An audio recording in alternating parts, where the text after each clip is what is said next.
crescimento da atividade econômica cria cada vez mais oportunidades ou intenções de pessoas querendo ser empresários, empreendedores. Mas muitas dessas empresas não navegam além, por exemplo, dos 2 anos de atividade. Para conversar sobre negócios, planos de risco, análise de mercado de oportunidades, está conosco no estúdio da TV Câmara o economista Adriano Fabri, que fez MBA pela FAP em Administração de Empresas e é consultor nesta área. Adriano, obrigado por sua presença aqui. Começar pelos dados, né? A gente estava falando aqui antes de gravar, se a gente fizesse essa entrevista há mais ou menos 5 anos, tinha aquele dado que era quase genérico de que a cada 10 empresas, 7 não conseguiam sobreviver, das pequenas e médias pelo menos, a partir do primeiro ano. Esse dado melhorou um pouco. Por que ele melhorou inicialmente e por que a gente ainda tem muito gargalo nesse setor? Eu que agradeço aí o convite, né, e a oportunidade de falar sobre um tema tão importante aí que acaba afetando até o dia a dia das pessoas, porque cada empresa que se abre é um emprego gerado e quando se fecha você tem empregos também que deixam de existir e uma diminuição da renda, né? Então acaba sendo até uma questão que afeta todas as pessoas de uma forma direta ou indireta. E em relação a esse ponto, por que essa mortalidade diminuiu? Isso com certeza está ligado a uma maior consciência dos empreendedores, também ao maior nível de escolaridade que as pessoas vêm adquirindo, ao próprio trabalho que o Sebrae vem fazendo ao longo desses anos, capacitando, educando e também oferecendo uma consultoria básica inicial para os negócios. E esse conjunto, né, Sebrae, outras instituições importantes que nós temos no país também, capacitando e principalmente conscientizando o empreendedor da importância da gestão do negócio, do planejamento, acabou, somado também com a participação das universidades, né, que hoje é muito maior, acabou melhorando bastante essa mortalidade. Nós temos um cenário melhor, você estava até com um dado recentíssimo do Sebrae na mão aqui, ainda desse ano, do primeiro semestre de 2013, que nós estamos lá mais ou menos em 2/3, né? 76 empresas no universo de 100 conseguem ir além dos 2 anos. Isso para o nosso referencial é de melhora, claro, no universo mais recente, mas em relação ao mercado internacional ainda é uma taxa muito alta de mortalidade? Muito alta e é muito sonho frustrado, né? E muitos empreendedores, quando fecham o negócio, a maioria sai numa condição pior do que entrou, ou seja, ele acabou utilizando uma poupança, que é a maior fonte de investimento, ou seja, poucas pessoas recorrem a bancos e conseguem até recorrer a bancos para buscar dinheiro para começar o negócio. Então ele acaba recorrendo a uma poupança familiar. E normalmente quando se fecha o negócio, se sai de uma situação pior do que quando ele entrou no negócio. Então você tem aí quase que 1/4, né, das empresas que se fecham em 2 anos, ainda é uma estatística muito alta e que acaba colocando o Brasil numa condição de um dos países mais empreendedores do mundo, no entanto, com uma taxa de mortalidade que ainda é inconcebível, ou seja, isso ainda precisa diminuir bastante. Nós estamos falando que universo de empreendedores ou empresários aí, que motivações levam essas pessoas a abrirem negócios hoje? Então, esse é um dos problemas, essa é uma das origens, né, do problema. Por quê? Porque o empreendedor, muitas vezes ele se torna empreendedor porque ele herdou o empreendimento da família. Quando ele tem o perfil empreendedor e a vontade de desenvolver esse perfil, ótimo. Quando ele não tem, a melhor alternativa seria passar esse negócio para frente. Ele fica segurando a CNPJ lá, da tradição da família. Exato. E o negócio acaba sucumbindo por falta de perfil empreendedor. E até por falta de perfil gerencial, de gerenciamento, porque ele herdou, mas ele pode não ser um empreendedor nato. Uma outra origem é a aposentadoria precoce ou a aposentadoria que não dá condições da pessoa sobreviver e ela acaba se vendo forçada a abrir um novo empreendimento porque ela não consegue se colocar no mercado de trabalho rapidamente e ela pega uma reserva e abre um negócio. Tem uma outra origem que ela está pautada no técnico de uma empresa, que um mecânico, por exemplo, ele resolve abrir uma oficina mecânica, ou um vendedor de um determinado segmento, ele resolve abrir uma empresa.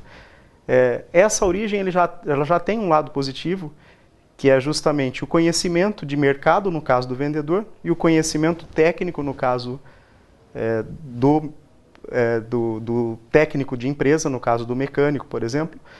Porém, normalmente esses profissionais não têm um perfil para gerenciar a empresa. Então, ele entende muito do mercado, porque ele era vendedor, ou ele entende muito da operação, porque ele era técnico, mas ele não tem o perfil gerencial. Opa, tenho muito serviço de instalação de ar-condicionado em veículos aqui, domino, o pessoal, os clientes vêm muito me elogiar, eu vou abrir uma empresa ao invés de ficar como empregado aqui. E ele acaba se esquecendo que o sucesso de uma empresa, ela está pautada num tripé. E qual é esse tripé?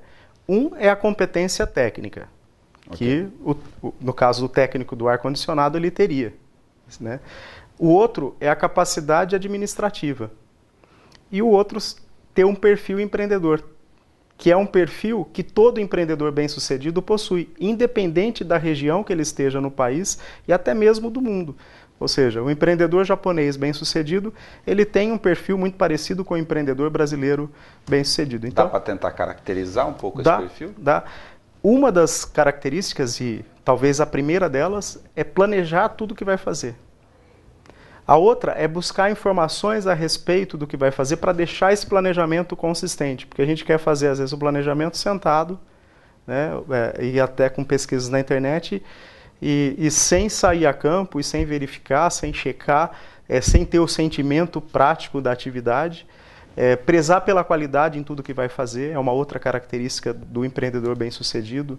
Persistência e comprometimento. Não desistir diante dos primeiros desafios.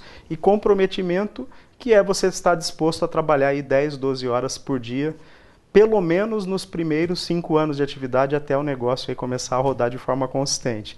E as pessoas, muitas vezes, elas entendem que, sendo empreendedoras, elas vão ter a condição de trabalhar menos. É um triste engano.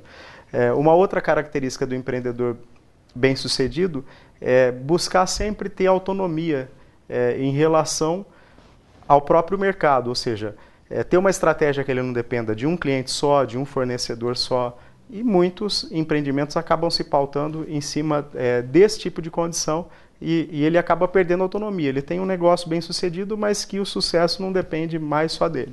A gente já está falando nesse aspecto aí, até para quem se veja nessa situação do outro lado, sobretudo os jovens, né, de 25, 30, que tem mais o ímpeto na mão. A gente já está falando de plano de negócios nessa fase ou ainda não? Não, nós estamos falando ainda de características, ou seja, de um perfil que inclusive vai conduzi-lo a ter um plano de negócio. Porque se ele tiver esse perfil de planejar, o plano de negócio vai ser uma consequência, ou seja, uma ferramenta que ele vai utilizar para poder planejar o empreendimento, até mesmo aí antes do empreendimento começar a rodar. Porque muitos planos são feitos com o empreendimento ou parte dele já rodando. Então, ele alugou o ponto e aí ele nos procura para fazer um plano de negócio, ou procura o Sebrae para fazer um plano de negócio. Ele já comprou a máquina e vem para fazer um plano de negócio, ou seja, plano é antes, né? O próprio nome já diz, ou seja, são as estratégias para você atingir um objetivo. E muitos planos de negócio já começam de forma tardia. Não que não caiba, porque o planejamento ele cabe para qualquer tipo de, ou melhor, para qualquer estágio, né? Para uma empresa embrionária, mas para uma empresa nascente, para uma empresa já madura, ou seja, você pode fazer um planejamento em qualquer momento da empresa, mas... A dificuldade desses empreendedores novos também, de entrarem em negócios onde eles estão focados eventualmente só no boom do negócio. Olha, eu vou abrir uma empresa agora de MDF para fazer armários em casa planejados, porque embora tenha um número de empresas aqui em Bauru, tem tanta residência, está tão forte o mercado de construção civil que eu vou ganhar dinheiro. Como eu sei fazer disso, eu vou entrar nessa, olhar só a sazonalidade? Existe, e existe também essa oportunidade que ele percebe em função de outras pessoas serem bem-sucedidas nessa área de atuação. Então, bom, se o Nelson está ganhando dinheiro com essa atividade e o mercado está aquecido, eu vou entrar nessa também. Mas, de repente, ele não tem um perfil condizente a essa atividade. Até porque uma das condições para que seja de fato uma oportunidade percebida é você ter o perfil adequado. Porque se eu não tenho o perfil adequado, se eu não tenho os recursos ou não tenho como canalizar esses recursos para a minha atividade, aquilo não é de fato uma oportunidade para mim. É para o Nelson, é para o outro cidadão, mas para mim, na minha mão, aquilo não vai ser de fato uma oportunidade. E quando a gente estava falando de origem, esse é um dos problemas. Porque ainda uma pequena parte só começa um negócio pautado na percepção de uma oportunidade. Ou seja, ele começa ou porque ele se viu obrigado, ou porque ele quer autonomia, ou porque ele pretende trabalhar menos.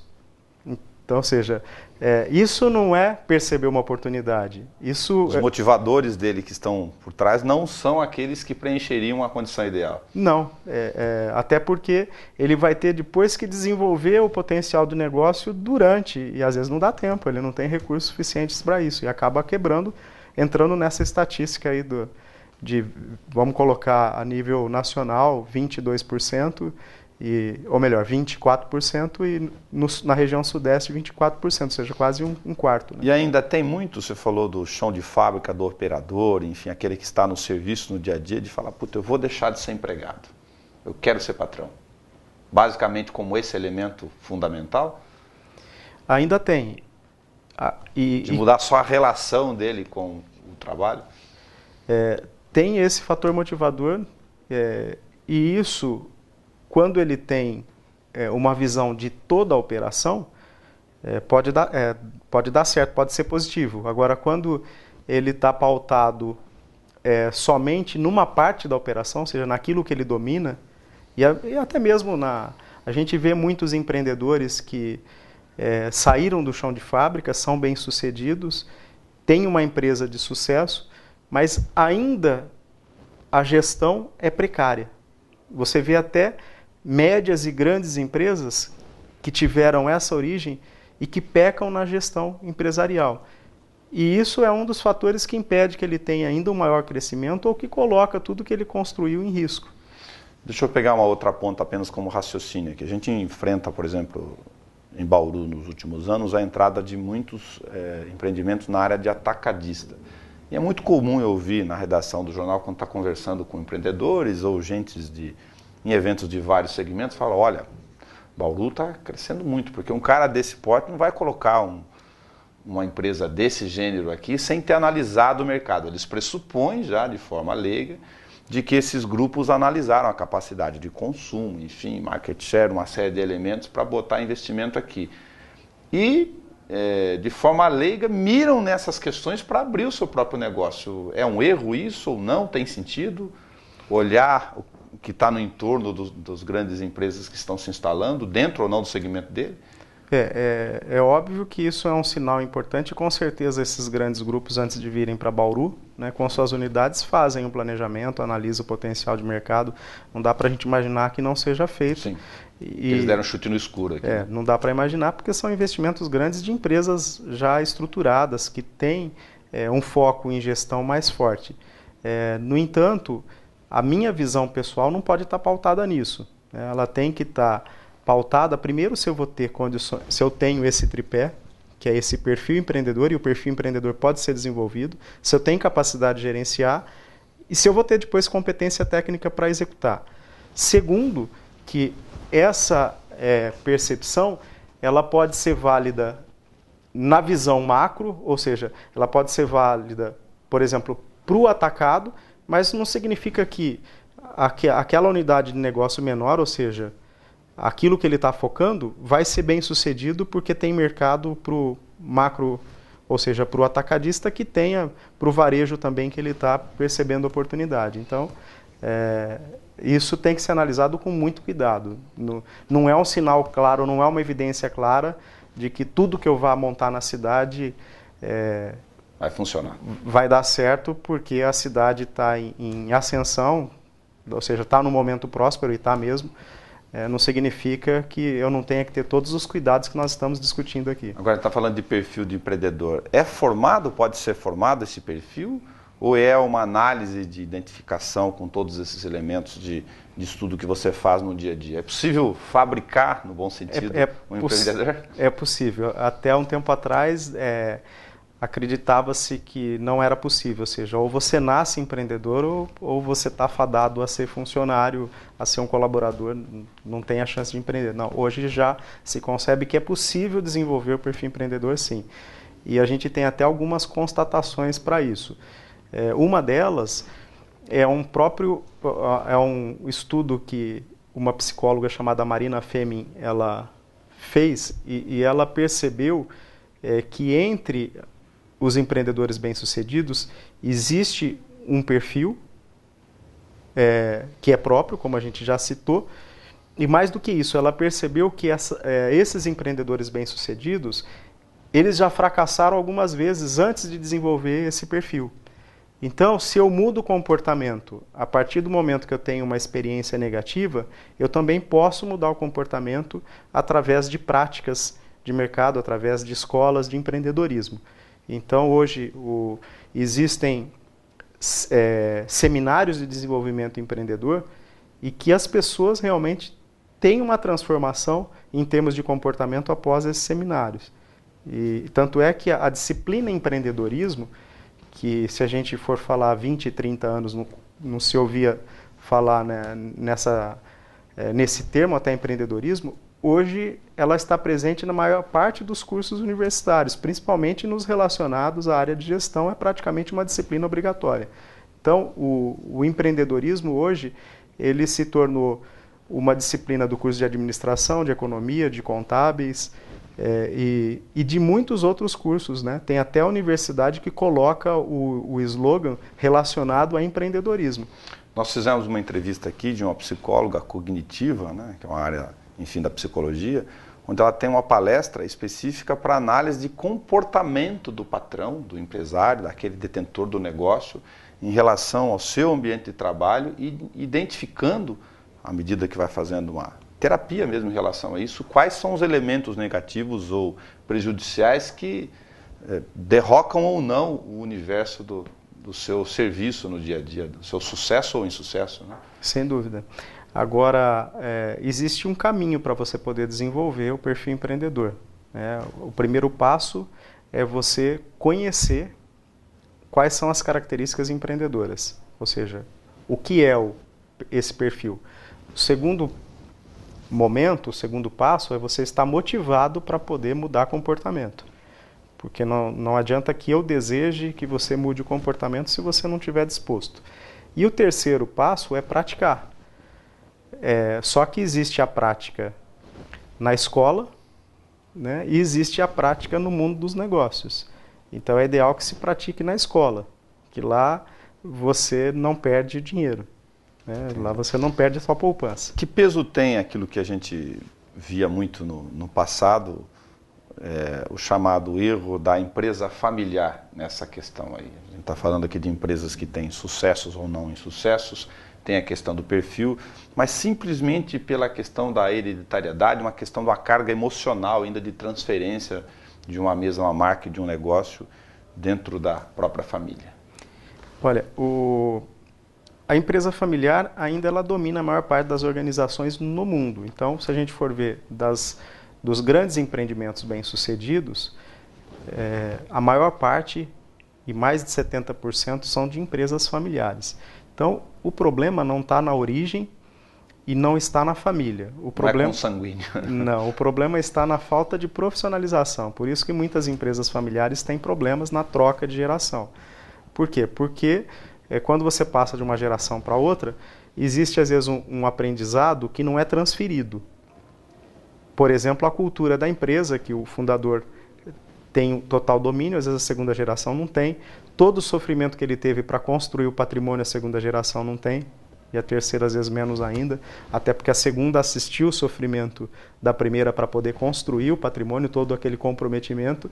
E a terceira não chegou nem a assistir, né? Ou seja, acabou recebendo. Então, o problema está nisso, nessa transferência e nessa preparação que não há. Então, a empresa familiar, quando ela assume uma gestão profissional, não há nenhum problema que ela continue, que a gestão continue na mão da família. Até porque a gente confunde profissionalização com colocar um terceiro na administração. E não significa isso.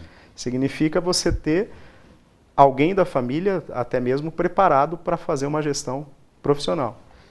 Entendi. Já que é possível formar esses empreendedores de acordo com essas caracterizações, quando a gente está com um negócio mesmo, quero abrir um negócio, ainda vale aquela velha regra de que é bom sentar com um bom programa de consultoria, analisar quanto que vou ter que ter capital de giro, como é que esse mercado funciona, qual a média de faturamento, que produto eu estou vendendo, ver se eu tenho que vou ter liquidez rápido, se eu vou colocar um financiamento, se eu vou, a minha margem de lucro prevista, não, cara, vou abrir uma academia, a média de R$70, vou deitar e rolar se tiver 400 alunos. Vale esse exercício? Vale, e esse exercício, cada vez mais ele se torna importante. Por quê? Nós temos uma concorrência hoje muito maior do que nós tínhamos há 30 anos. Se a gente for até perceber na cidade de Bauru e na região, vamos pensar em papelarias, padarias, farmácias, né? Nós tínhamos há 30 anos, um pouco mais de 30 anos, uma meia dúzia dessas lojas na mão de pessoas da própria cidade, numa região mais central da cidade. Hoje você tem 1, 2, 3, 4 por bairro, né? Então a concorrência aumentou muito e a concorrência ela não atingiu só os pequenos negócios. Se a gente for pensar, por exemplo, no mercado de cervejaria, quantas marcas nós tínhamos de cerveja no mercado nacional há 30 anos e quantas nós temos hoje? Sim. Né? Deve passar tranquilamente de 200 marcas. Mercado automobilístico, nós tínhamos 4 marcas. Sim. Hoje, possivelmente, passa de 40 marcas disputando o mercado nacional. Então, a concorrência se generalizou. E com essa concorrência em alta, o que acontece? As margens diminuem. Ou seja, você não tem mais a condição de colocar uma margem grande. Por quê? Porque na década de 70, por exemplo, a oferta era menor do que a demanda. Então, qualquer coisa que a gente fizesse, a qualquer custo, vendia. Bastava você ter ousadia e empreender. Hoje não, se inverteu. Você tem uma oferta maior do que a demanda. Por conta disso, se você não tiver um bom planejamento, ou seja, esse exercício de sentar para colocar as coisas no papel antes e fazer conta antes, você possivelmente vai comprometer o seu resultado futuro. Elementos como o modismo, por exemplo, ou a oportunidade da hora ainda são gatilhos de negócios que podem eventualmente não dar certo? Infelizmente, Nelson, são. E entra naquela origem, né, em um dos fatores motivadores, ou seja, em uma das origens que é perigosa. Por quê? Porque ele não está, primeiro que ele não está pautado em algo que é duradouro e sustentável. E segundo que ele não está pautado numa percepção pessoal, e sim em imitar o que o mercado está fazendo. Agora, voltando a essa questão do planejamento, e o planejamento ajuda a pessoa a perceber isso, em 1997, a Universidade de Harvard, que é uma das melhores escolas de negócios do mundo, de administração do mundo, fez uma pesquisa e identificou que o sujeito que começa o empreendimento com plano de negócios, ele tem 60% a mais de chance de sucesso. Então, se isso era válido em 1997, hoje essa pesquisa está ainda mais atual, ainda mais válida. E quando eu falo em planejar, eu estou pensando em olhar a empresa sobre 3 óticas, quando eu falo em plano de negócio. Primeira ótica é de mercado, é uma análise mercadológica. Ou seja, qual é o meu cliente, qual o potencial desse cliente, qual o tamanho desse mercado, qual a concorrência que eu tenho, o que isso representa de potencial de mercado para o meu negócio. Eu já fiz um estudo, fizemos um plano de negócio com um futuro empreendedor, pretendia montar uma loja na cidade de Botucatu, e naquele momento, naquele tipo de negócio que ele pretendia abrir em Botucatu, por exemplo, ele ia ter uma receita média de R$12 mil por loja. Por quê? A concorrência já era muito grande, ou seja, para ele entrar naquele mercado, outros negócios teriam que morrer ao longo dos anos, porque senão ele também não sobreviveria. Então, não que isso seja determinante, porque ele pode entrar com diferencial e pode ter sucesso mesmo no mercado de alta concorrência, mas já é um sinal de alerta. Tem que saber a regra do jogo. Tem que saber a regra do jogo. Então, análise mercadológica um dos pontos importantes do plano de negócio, análise operacional e análise econômica e financeira. Então, são 3 exercícios importantes: analisar o mercado, analisar a operação e analisar a viabilidade econômico-financeira. Quanto que eu vou precisar de investimento, quanto que eu vou precisar de capital de giro nos primeiros meses do negócio, qual é o retorno que esse investimento vai me dar, eu vou ter condições de oferecer o produto a um determinado custo, que aqui o mercado pague por isso. Porque eu posso fazer em casa a melhor pizza e aí as pessoas elogiam e eu me vejo na condição de montar uma pizzaria. Mas será que vai ter custo e vai ter preço? Será que produzir isso em série, né, para atender um salão inteiro lotado é a mesma coisa do que fazer uma pizza para os amigos? Além disso, você ainda conhece todo mundo. Em todo lugar que você vai, você é conhecido. Todo mundo vai comprar sua pizza para ser conhecido. Será? Você colocou um ingrediente de fatores emocionais que a gente no dia a dia não pensa. Como, por exemplo, eu estou cansado de ser empregado, eu quero ser patrão e eu vou entrar nessa. E de um outro lado, para já inserir mais um elemento, se a gente pegar, por exemplo, a construção civil, onde o próprio boom do mercado acabou gerando a necessidade, aí foi uma realidade, né, de formar, por exemplo, chefes de obras. E por causa da escassez da mão de obra, na outra ponta você tem uma dificuldade enorme. Quem fez uma reforma ou precisou mexer na sua casa sabe do que a gente está falando, principalmente aqui em Bauru, na nossa região. É muito difícil encontrar o pedreiro, e aí muita gente não habilitada acabou entrando nessa, precisa trabalhar.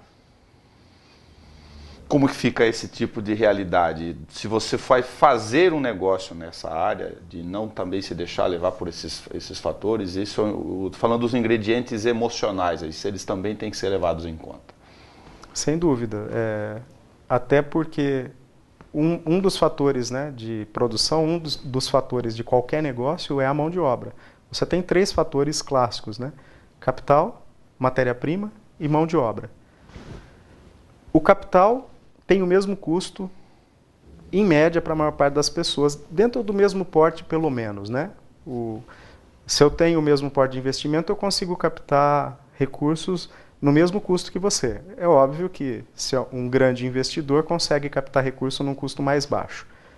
A matéria-prima eu posso comprar a mesma que você. Ou seja, está disponível para mim, está disponível para você. Okay. O que vai diferenciar o empreendimento hoje em dia, então, é o fator mão de obra. Porque dela vai nascer a capacidade técnica, né, de você executar. E aí, se você tem, num empreendimento, uma dificuldade com mão de obra, é para você pensar bem como que você vai reverter essa situação. Se é contratando alguém que já vem formado e pagando um preço mais alto para poder tirar ele de outra empresa. Isso vai ter que entrar no teu custo e você tem que ver se viabiliza o teu negócio, mesmo você com essa estratégia, ou é formando, o que você vai ter que fazer um trabalho antes de colocar o negócio para rodar. Então, é um dificultador. Por exemplo, no mercado de construção civil, é um mercado que eu pensaria 2 vezes, pessoalmente falando, por conta desse dificultador de mão de obra. Agora eu vou falar um pouquinho sobre a questão de políticas de RH dentro dessa empresa. Montei o negócio, fui lá no Adriano, fiz um plano, analisei a capacidade de empreendedorismo, fui preencher as lacunas daquilo que eu não consegui desenvolver, tocou um negócio no mercado. Mas há muita empresa ainda que você visivelmente na hora do atendimento, não estamos falando muito de serviços, por exemplo, aqui em Bauru, ou parece que não enxergaram ou não se preocuparam com a questão de não ser o mero recrutamento, de olhar a qualificação, mas também da formação do perfil desse trabalhador no contato do dia a dia e aí dos diversos setores. A gente vê os clientes, a gente também é consumidor no dia a dia, né? Você ficar irritado com situações que prejudicam o negócio. Um dos fatores é conjuntural, né? Como a gente já discutiu, o mercado de serviços em Bauru ele é muito forte. Então, esse setor é muito desenvolvido. Por conta disso, ele aloca muita mão de obra e acaba faltando mão de obra qualificada. Se a gente for pensar em bares e restaurantes, nós vamos ter esse problema. Se a gente for pensar em supermercado, nós vamos ter esse problema. Construção civil, que a gente já citou. Então, tudo que está relacionado a serviços em Bauru, o mercado é muito forte. Então, tem um problema realmente de falta de mão de obra qualificada. E o outro problema é desatenção. Uma grande parte dos empreendedores ignoram todo esse processo. E a falha começa na falta de definir um perfil ideal para o colaborador que ele vai ter na empresa. Então não há uma definição, esse perfil não está no papel para saber que para cada cargo ele tem que contratar um profissional com determinado perfil. E quando eu contrato um profissional fora de perfil, fica muito mais difícil de eu conseguir capacitá-lo. Porque eu consigo transformar qualquer cachorro num cão de guarda, nem que seja para o alerta. Mas transformar um carneiro num cão de guarda já é mais difícil. Então, se eu contrato fora de perfil, a capacitação ela fica comprometida. Então não tem a definição do perfil. Não tem uma forma de recrutamento, na maior parte dos casos, feita por profissionais. Esse recrutamento ele é feito de forma muito amadora. Ou seja, contrata por indicação, contrata o amigo, emprega a pessoa da família que está precisando. Eu ouvi isso essa semana ainda. Sim, é muito comum. Uma empreendedora dizendo, olha, eu fiz todo um processo de seleção profissional e aí, quando estava pronto, eu já estava para escolher entre os 3 candidatos, o meu pai disse que eu teria que dar uma chance para minha prima. Então, esse tipo de situação é inconcebível, mas ainda acontece com muita frequência. Então, o recrutamento e seleção não é feito de forma profissional. Então, perfil, recrutamento e seleção, essa pessoa não tem uma inserção na empresa, ela acaba não conhecendo a empresa como um todo. Então, ela está lá colocando, ela está servindo a bebida, mas ela não entende a importância que isso tem dentro do contexto do negócio. Falta treinamento, capacitação. Até porque hoje a capacitação e o treinamento acaba sendo o único caminho possível. Se está faltando mão de obra no mercado, você não vai conseguir a mão de obra. Você vai ter que capacitar o que você tem, para deixá-la num nível melhor. E sobre, já estamos pensando na fase da empresa em andamento, aí, é bobagem imaginar que esse empresário novo, você falou da dedicação do tempo, né? Esse é um elemento, por exemplo, que eu particularmente não conhecia, de que entram nesse ramo ou entram para a questão do empreendedorismo achando que vão trabalhar menos um determinado tempo, e aí você tem um universo aí, você falou 5 anos, de se imaginar que, olha, não, você vai, ao contrário, você tem que saber que você vai ter que dedicar muito mais tempo. Nelson, eu fui consultor de Sebrae por 3 anos, por isso até que eu cito bastante o Sebrae. Sim. E conheci essa realidade bem de perto, e eu fiz muita palestra para abertura de empresas. Então, colocava na sala de aula 10, 12, 15, 20 empresários com pretensão de abrir um negócio. E uma das motivações que eu mais ouvia nessas palestras era que eu estou cansado, eu quero trabalhar menos. Então, por que você vai abrir empresa? Exato. Porque eu não aguento mais o meu chefe, ou seja, eu quero autonomia. Então, são 2 tristes enganos, né? Primeiro porque ele não vai ter chefe, mas ele vai ter muito mais responsabilidade, né? E ele não vai ter autonomia, porque ele vai ter o governo como sócio, né? Ele tem um grande sócio, ele vai ter os próprios trabalhadores que ele tem que respeitar numa relação praticamente de sócio. Quando ele não ainda tem o próprio sócio, né, que ele tem que respeitar numa condição de muito mais clareza e muito mais responsabilidade, até numa relação às vezes do que subordinado e chefe. Sim. Então ele tem responsabilidade previdenciária sobre esses colaboradores. Ele tem o risco do negócio em si, ou seja, é um triste engano de que ele não vai ter mais chefe, né? Ele vai ter muitos chefes. É determinante, Adriano, como outro elemento, ele acompanhar todos os processos da empresa, do financeiro, administrativo. Você falou do cara que atende o salão, no caso da empresa de serviço, a guarda da matéria-prima lá no fundo, o preparo da pizza, no caso... Determinante. Quando é pequeno, ele mesmo tem que pessoalmente fazer tudo isso. Sim. Até por conta dessa necessidade que ele tem que ser empreendedor, ele tem que ter um perfil diferenciado, porque senão ele não aguenta todas essas pressões, né? E na pequena empresa, a gente brinca que a pessoa tem que bater o escanteio e correr para cabecear e ainda tem que fazer o gol, né? Não é só bater o escanteio e cabecear, tem que fazer o gol, porque se ele não fizer, não tem outra pessoa que faça. Na empresa já de maior porte, ou seja, quando a empresa começa a crescer, ele tem que delegar, mas sempre na condição de delegar, mas não delargar, né? Não significa que ele vai estar ausente desses processos, ele tem que estar acompanhando tudo e muito de perto. Essa é uma das características, inclusive, do empreendedor bem-sucedido. E voltando a essa questão que você me perguntou das horas trabalhadas, eu não conheço empresa bem-sucedida, empreendedor bem-sucedido que não tenha trabalhado 10, 12 horas por dia pelo menos nos primeiros 5 anos de atividades, para colocar o negócio para rodar de forma sustentável. E até a gente vê 2 concorrentes na mesma cidade, no mesmo segmento, uma empresa saudável, lucrativa, próspera, e a outra empresa com dívidas 10 vezes o valor do faturamento, numa situação de insolvência, ou seja, a mão de obra é a mesma, a matéria-prima é a mesma, o negócio é o mesmo. Aí você vai ver, esse cara aqui não está mais comprometido com o negócio e esse aqui trabalha 12 horas por dia.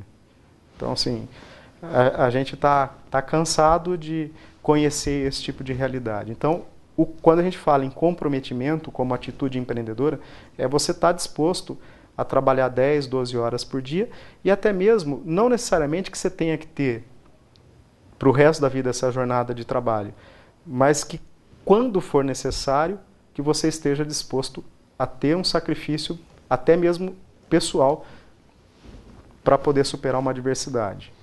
Nessa área de empresa bem formada, empreendedor desenvolvido, perfil, análise de mercado, foi numa empresa de RH, olhou o perfil, montou seus colaboradores, está acompanhando 12 horas por dia. Você já está fazendo todas as lições. Os seus bons andamentos do negócio. Aí tem outros ingredientes e tem um que você também, dentro da sua empresa e dos consultores, trata, a questão do tratamento da marca, a questão do cuidado com, desde o logo, né, enfim, do projeto visual, até como eu vou lidar com esse negócio para que ele seja conhecido ou se consolide no mercado.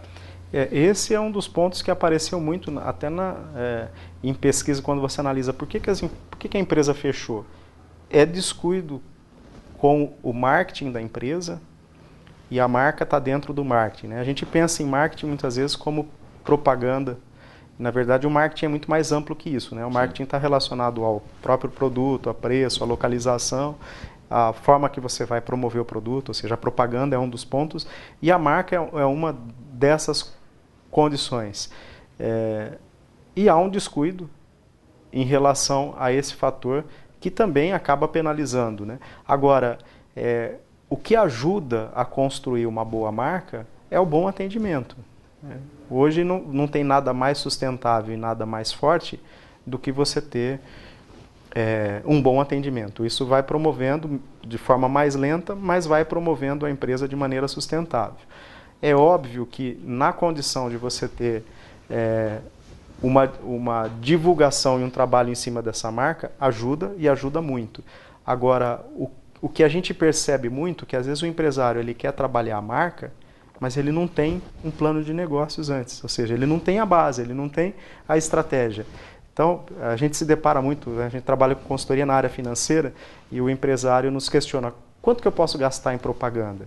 E aí você pergunta para ele, mas qual a mensagem que você quer levar? Né? Você tem um planejamento já estratégico no papel?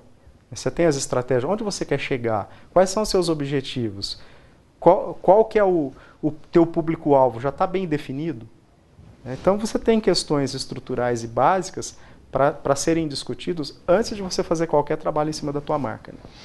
Embora não seja objeto direto da relação aqui, eu vou me permitir, até por ser dentro da área da minha formação, então a palavra salta aos olhos. O que você aborda, ou que elementos você aborda, como curiosidade aqui inicial, daria uma palestra separada, né?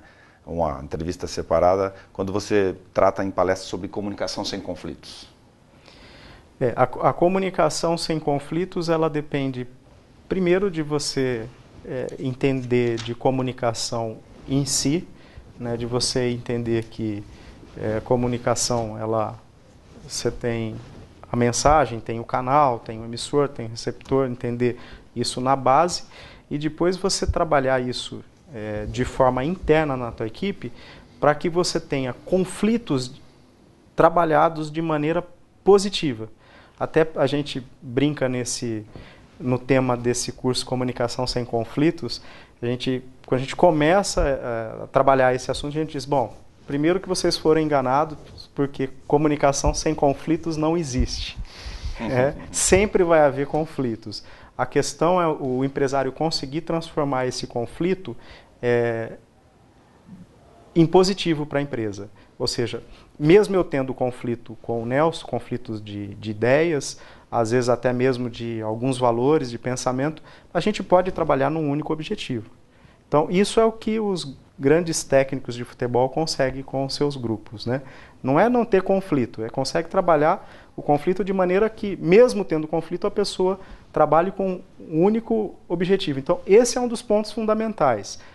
Fazer com que a equipe trabalhe de forma coletiva, né? E não como um bando de pessoas, cada uma defendendo os seus interesses. Agora, aí começa na contratação. Eu tenho que ter sonho compartilhado. Se eu contrato um consultor para trabalhar comigo, ou se eu contrato um funcionário para trabalhar numa empresa que eu presto consultoria, e se esse profissional não compartilha do sonho do empresário, não dá para você alinhar objetivo, não dá para trabalhar de forma coletiva. Agora, em relação a como que eu consigo fazer com que o conflito se torne positivo, além desse objetivo comum, é a assertividade. Então a gente trabalha muito a questão da assertividade, ou seja, é você conseguir ter uma posição firme, uma posição clara, né, defendendo os seus interesses, sem invadir a área da outra pessoa, ou seja, sem invadir o direito da outra pessoa. Então, eu posso ser muito firme com você, posso ser claro, sem ser grosseiro. Então, a gente trabalha muito esse tipo de comportamento nessa questão da comunicação sem conflito. Trabalhar a assertividade das pessoas. Legal. Adriano, a gente agradece por você ter vindo aqui conosco. A gente explora dentro da questão da missão pública esses profissionais que conseguem agregar esse tipo de informação para poder colaborar na discussão dos processos públicos, nesse caso negócios, né, e abrir o empreendedorismo para que ele não seja só um efeito sinergia no mercado, que ele possa render ou orientar boas informações. Ok, eu que agradeço a oportunidade, né? E como eu disse no começo, é um tema que eu querendo ou não, eu gostando ou não, acaba afetando a realidade de todas as pessoas, né? Porque se os negócios são bem-sucedidos na minha região, eu tenho mais emprego, tenho mais renda, tenho uma cidade mais próspera em todas as áreas, né? Se os negócios são mal-sucedidos, as vagas acabam diminuindo e toda essa cadeia em torno acaba sendo comprometida. Então, eu agradeço muito aí a oportunidade de poder conversar sobre esses assuntos que, no fundo, acabam tendo até um ponto de vista social. Claro. Muito obrigado. Você vai abrir uma empresa, fazer um negócio, antes de assinar o cheque, procura um profissional. Pode ser um bom caminho já para você eliminar a margem de risco no seu negócio. Sucesso!